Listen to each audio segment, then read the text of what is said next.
I'll call you back. After a good break, I'm sure we all are upbeat about the next lecture. It will be delivered by someone who's not only a famous radiologist, but also an alumnus of our very own college. He is Dr. Bhavin Jhankaria.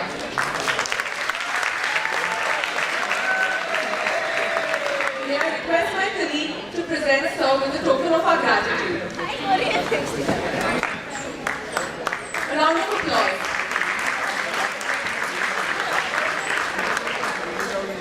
Sir is the consulting radiologist at SRL Diagnostics, outgoing president of Indian Radiology and Imaging Association, and a trustee of the Radiology Education Association. He is also the editor-in-chief of the Indian Journal of Radiology and Imaging. He has one of the best blogs on web, which is validated by his columns in newspapers, fondly titled Man from Matunga. Having delivered 500 lectures across the globe, he is no stranger to the stage. And without any further delay, may I now invite Dr. Bhavin to make us rack our brains on why we should stop being foolhardy and why enough is enough. Thank you.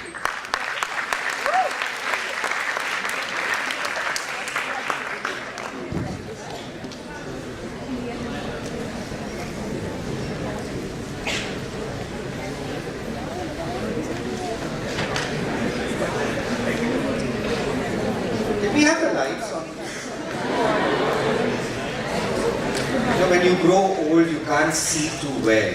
Then it becomes necessary to have as much illumination as possible.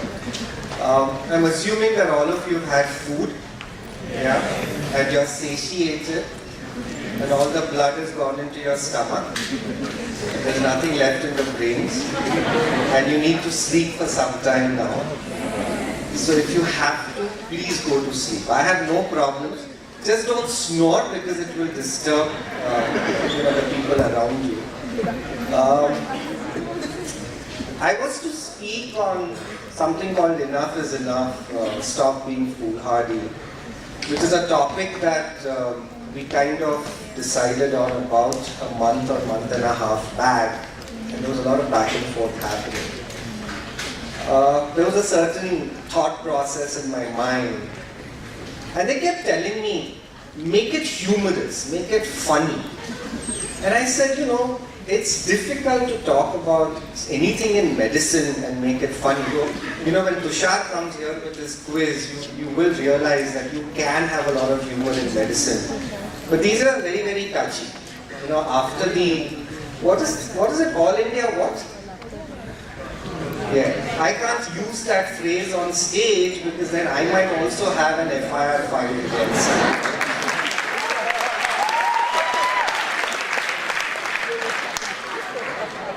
And so I've decided that it's very, very dangerous in Mumbai today to have any kind of humor on stage. And so we're going to try and keep the humor out of this presentation as much as possible.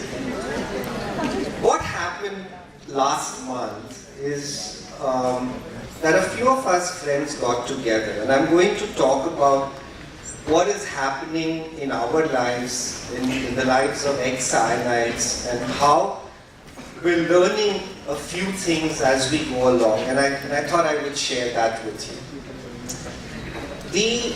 I'm from the batch of 1982, which, is that there? Yeah. And it's very funny, right?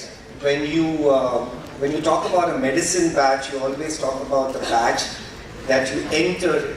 And so that's the batch of 82. But when somebody asks me which school batch you are, I say batch of 80. Because that's the year when you leave. And I've never kind of figured out why we do that. So we entered college. How many cyanites here?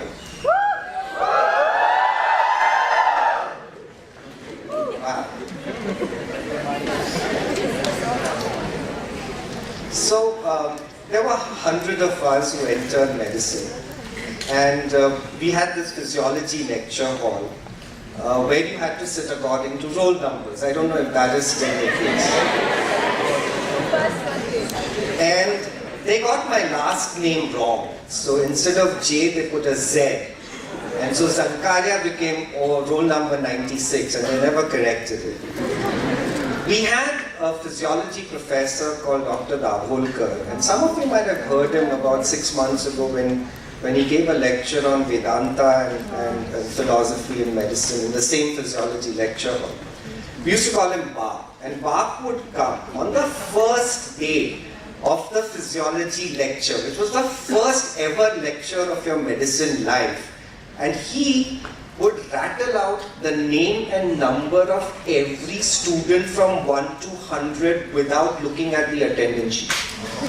That is the kind of didactic memory he had. Perhaps he used to sit for a week and mug it up. We never had the guts to ask him how he did it, but he did it. Now, we were a batch of 65 boys and 35 girls. And we were the only batch where there were more boys than girls. So the batch above us and then all the batches after us always had more girls than boys.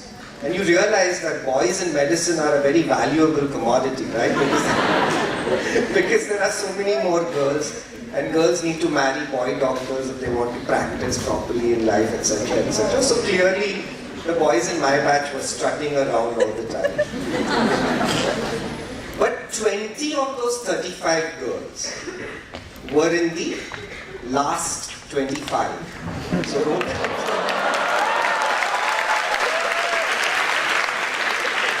it's not.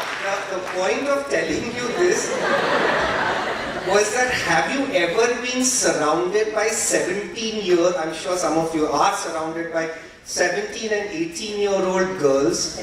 My daughter's 15, so that's just another 2 years after that, who at the slightest will go,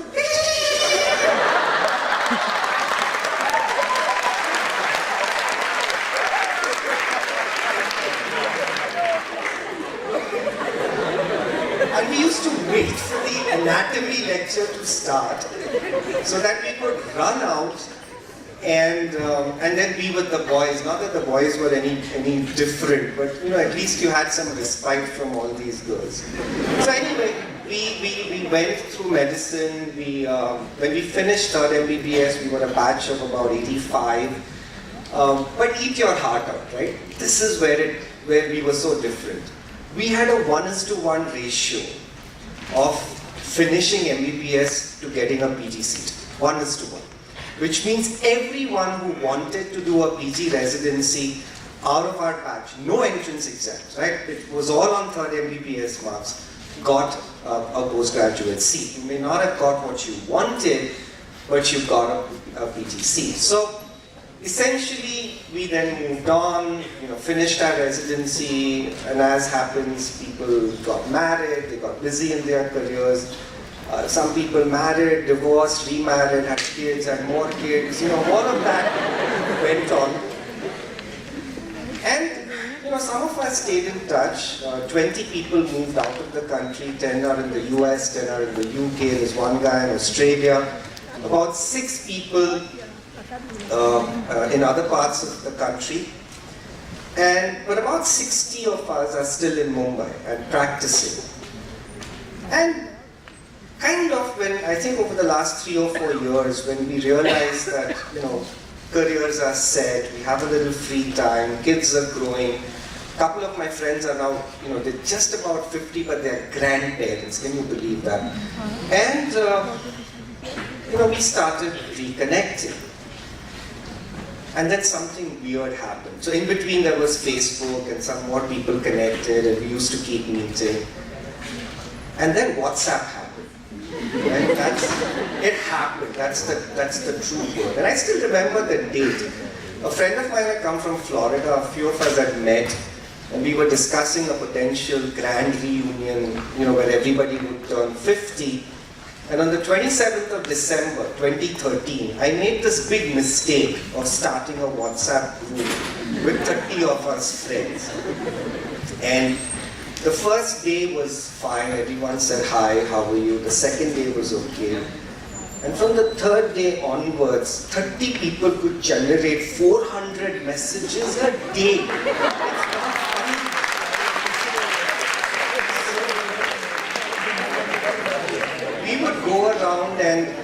we keep saying that our children are out of control.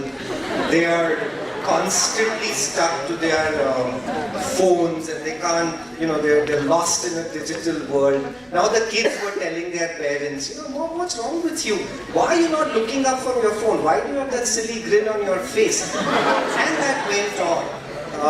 It spurred all the friends in UK. For the first time, right, 25 years after we finished our internship, these guys, UK is this tiny little country which is 1/3 the size of Maharashtra. And these 10 people had never met each other, all 10 of them together. Until we started this group, everyone got excited and they met up at a friend's place. And, more and more people joined in, then WhatsApp became 50, right? It was 30 initially, then you could do a group of 50, so we had 50 people in. And then sometime in October they made it 100, so now we have about 70, 75 people, and we're still averaging about 250 to 300 messages, and on some days it's 500 a day, so that's a little too much. But all of that led us to do a grand reunion over the Republic Day weekend, which was essentially, it was 32 years after, we kind of passed out, 25 years. 32 years after we joined and 25 years odd after we finished internship. But what we were commemorating was the fact that all of us were turning 50. So 64 out of a batch of 85 landed up from all over the world. We went to Faryas. It was a very small thing, lunch on Sunday afternoon, some dance and some programs because people have again started singing and dancing and playing instruments and stuff like that. And then we were on the floor for 2.5 hours, slept at 4 in the morning, got up, had breakfast and we went away. And we reconnected and it was as if all those years had just melted away.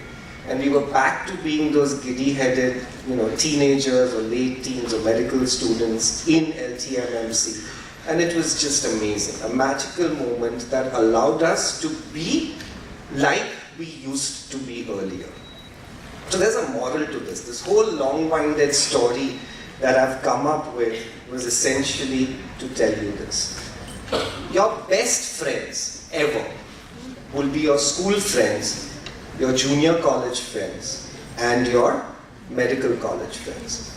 As you grow older, you'll make friends, you'll meet a lot of people in your professional careers, but you will never have the ability to be as free with those people, with your thoughts, with your behavior, as you would with your school and medical college friends. And as one of my friends told me, that it is a pleasure once in a while to spend time with non-judgmental friends and peers. And that means that you can drink, you can use swear words, you cannot be this Dr. Bhavin Jhankaria. I can be a Bhavin with my school friends and my college friends who will also give me galis in return and behave in the same manner, right? So it makes a huge difference. And so, friends, the one thing that you would want to do in life is nurture friends, make them, of course, in the first place, and then nurture them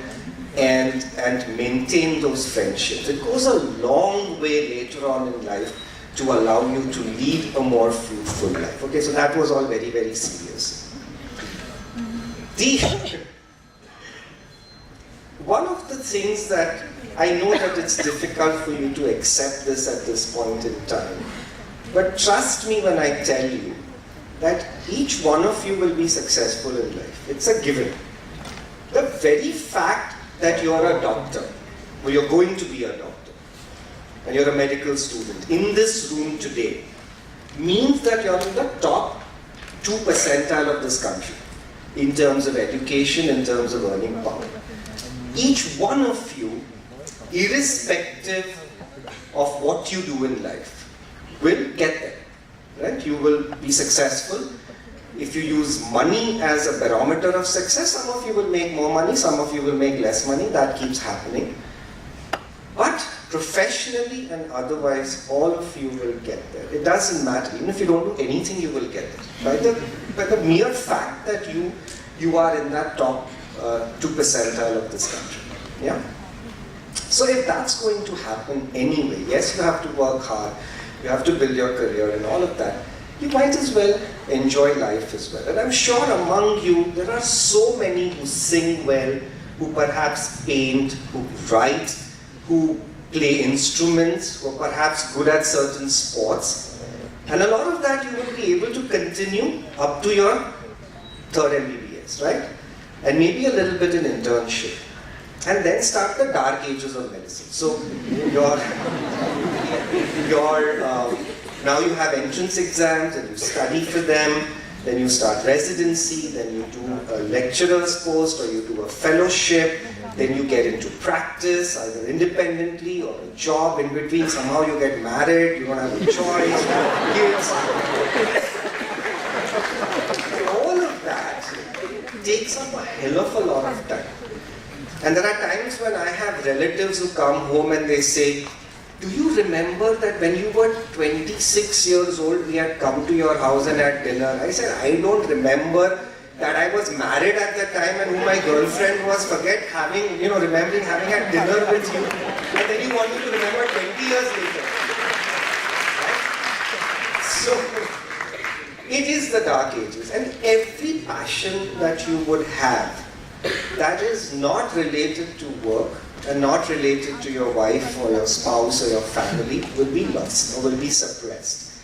And it is only in the later years, again, when you're kind of turning 50, when your career path is set, and when you realize that you can't make dramatic, drastic changes to who you are and what you're going to be, is when you will again want to do something more than just your family, which is, let's say, the first priority, or the first thing, and the second thing being your work, and that's when you start developing your third thing. So your third thing can be anything, right? You could be good at singing, you could be creative, you might write, and all of these talents start coming out, but often it gets too late. So the point is, even during your medicine career, if you are good at something else, right?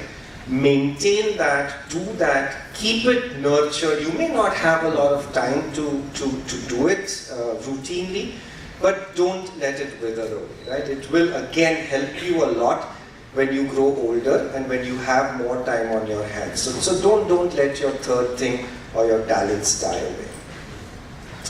The other thing that I wanted to talk about was that you must have heroes that you can emulate. Not Shah Rukh Khan, definitely not his six packs, not Priyanka Chopra or who's that other Sonam somebody Kapoor. And the younger they get, the more difficult it is to remember names, and definitely not Madhuri Dixit because she's like an old person trying to be young or a young person trying to be. I've never given up what she wants to be. The girls in my batch used to basically want to be like Madhuri Dixit. But the point is, you need to have heroes, and they are all around you.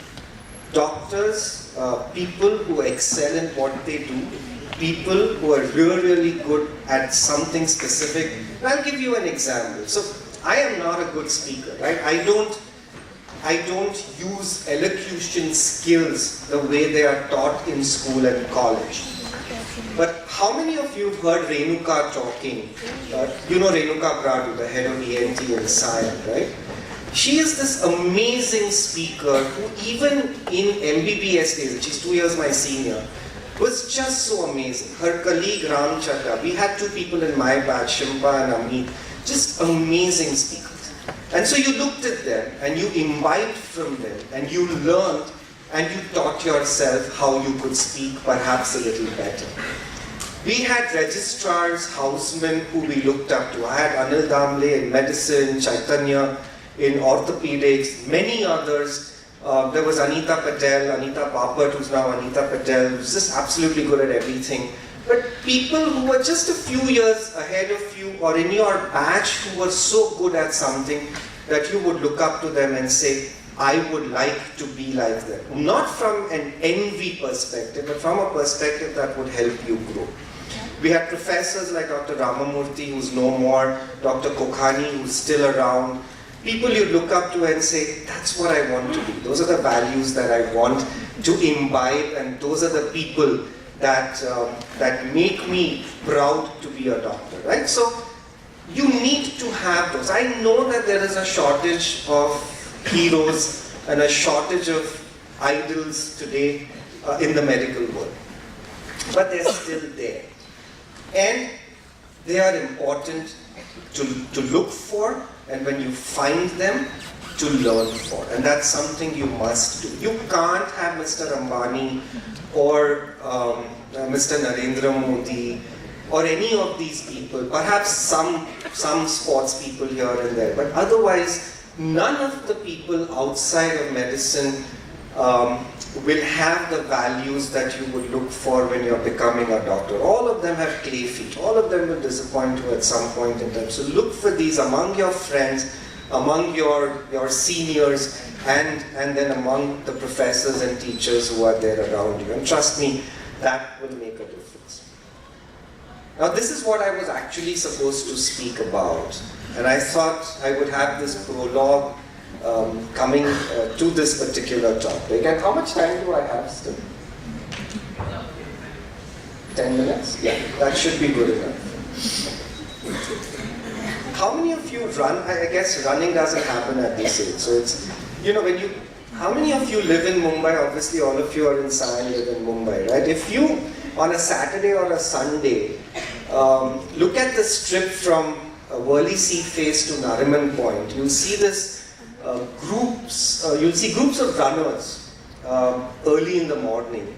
And it's almost like a traffic jam of runners on one side of the road. And the average age of a runner is typically 40 plus, because that's when you start realizing that you want to be fit. So until then it's all okay. You can eat as much as you want and really nothing happens.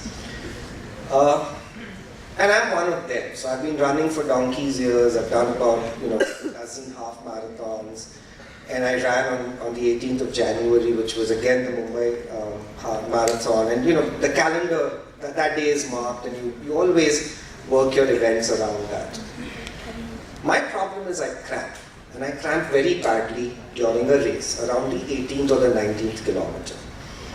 I don't cramp during practice run. So I can do a practice run up to 21, 22 kilometers, nothing happens. But I cramp during a race. And I have cramped in every race, but managed a time of 2:30, 2 hours, 35 minutes, 40 minutes. I'm a slow runner, but I'm happy with this time. So this time, at about the 19th kilometer, I cramped again. This one was a violent cramp. I had to sit down. I needed a runner to come and dorsiflex my ankle very, very hard so that it would counteract the spasm of the calf muscles. And then I started walking, running, until I reached Flora Fountain. Again, those of you who are in Bombay would know what I'm talking about. Those of you who are not, well, sorry about that. But you should know where, these are iconic areas, right? Flora Fountain. And those of you who come from outside Mumbai, for Trinity, do take the time out to visit the city. I mean, there are parts of the city that are just amazing and beautiful. But if you go to the fountain area, right? So I was 800 meters from the finish line. And I looked at my watch, and I would have finished about 3 minutes under 3 hours. And I don't want a time of 3 minutes under 3 hours attached to my name, so I just walked out, and I walked away. And when I told this to other friends, they were livid. They said, you could have finished, and then, in the next marathon, if you have an under 3 time, then you get a free entry again, otherwise I have to go through the lottery system. And I said, no, enough is enough. If I am going to cramp each and every time, and I have tried everything possible on earth to try and not cramp, and it's not worked. And I said to myself, unless I understand what the reason for the cramping is, I am not going to run a race again. I will continue running. I do about 100 kilometers a month. I will do that, but I will not run a race, because it's foolhardy to continue to do something which continues to produce pain. And that's what happens when there are people on their deathbeds as well. So parallelly, I had a friend whose father, a senior cardiologist, had bilateral pneumonias, got admitted in the ICU, had multiple tubes coming in and going out, landed up with multi-organ problems, and about the 5th day, when my friend pinned the senior physician down and said, "What do you think is the prognosis?" He said, "It's not very good." So she said, "Should we take him home?" And he said, "Sure, why don't you take him home? It's much better if he's at home when it happens." So she goes and tells, and she's convinced that that is how it should be, that her father should die at home rather than with tubes in the hospital. So she spoke to her brother, who's a doctor but doesn't live in India, lives somewhere else, and her mother, who went ballistic. They confronted her. They said, "How can you even think of letting things go? We have to do everything possible on earth to make sure that he comes back." And she said, "Look, he's not coming back.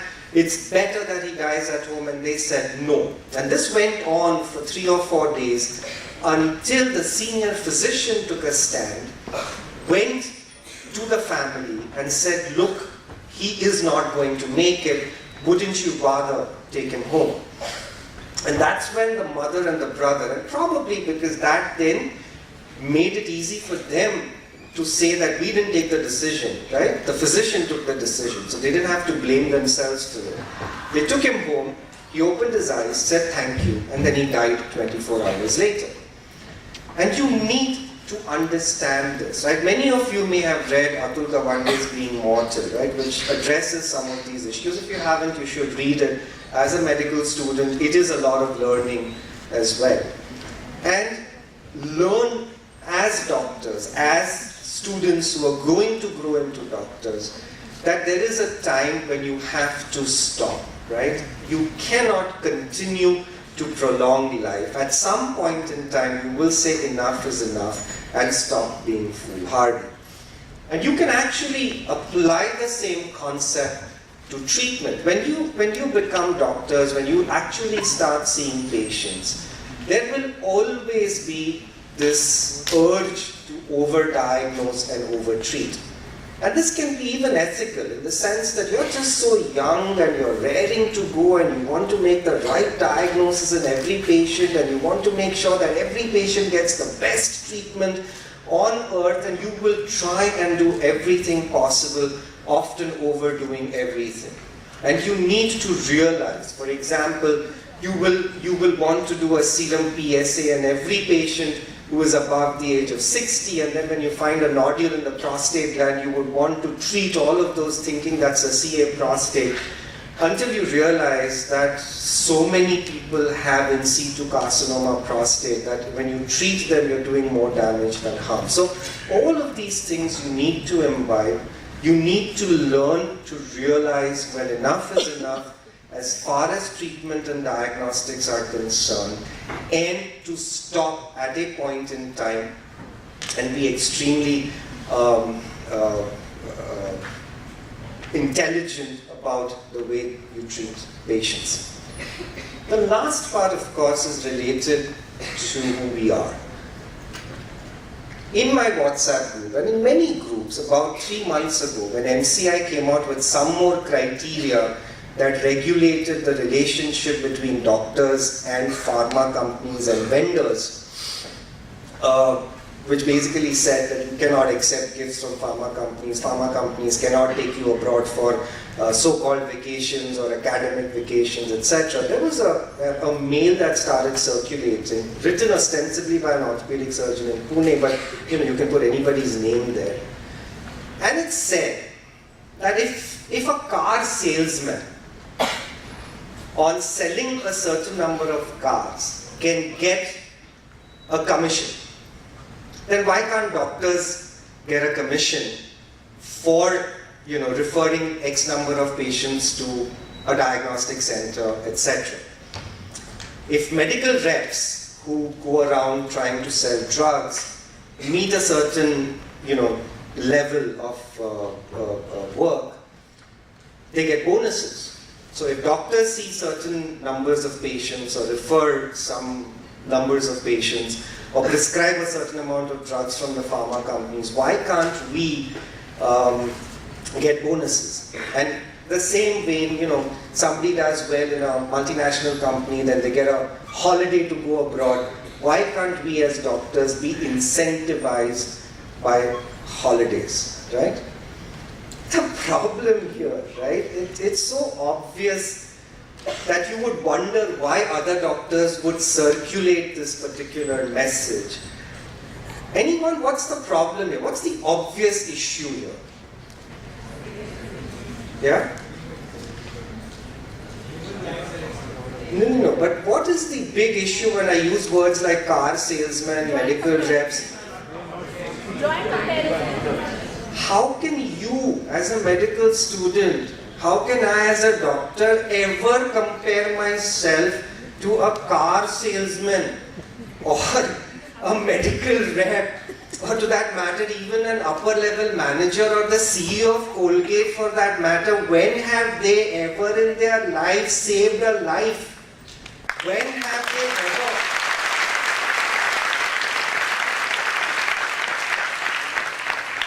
When has anybody who is not a doctor alleviated pain and suffering, right, to the extent that we do? We don't want to be called gods. That's very obvious. We don't want the tag noble profession attached because it comes with a lot of issues attached, you know, which come with these words that are used. We want to be otherwise normal human beings, but we can't be. Ours is the only profession in this world where we take care of other people's pain and suffering and disease. The only profession where people come to us with hope, where they want, when they look at you and they say, this is the person who will take care of me and make sure that I don't suffer and die. And when you have that faith reposed in you, you cannot behave or tell yourself, oh, but I'm like a car salesman. If I'm going to remove that one kidney, I stand to get a bonus of 10,000 rupees. You're not a car salesman. You are not. You're never going to be one. And if you believe today, and we didn't have a choice because everyone who got good marks in our days either took medicine or engineering. It's only the guys who didn't get into medicine and engineering who kind of had other careers as well. Today, you have a choice. You're here by choice, isn't it?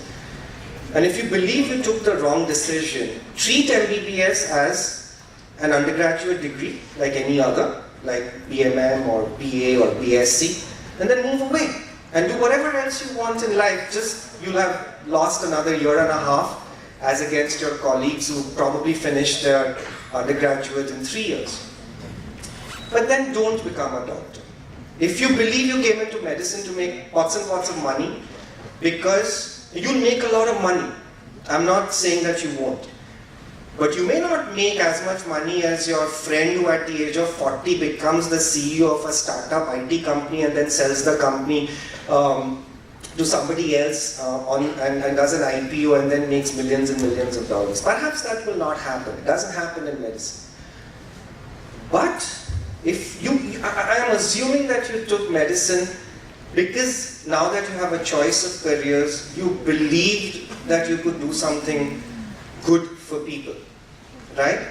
And as you move on, you will lose that. We become callous, we see too many patients, we become jaded, we become tired. That's all fine.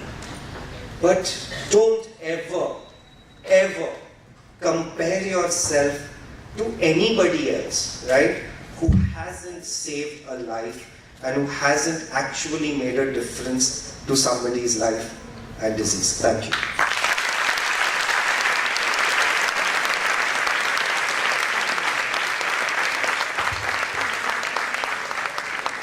Thank you, sir, for going back in time and delivering a marvelous lecture. I call upon our chairman, Dr. Hemant Dhustia, to present, sir, a memento.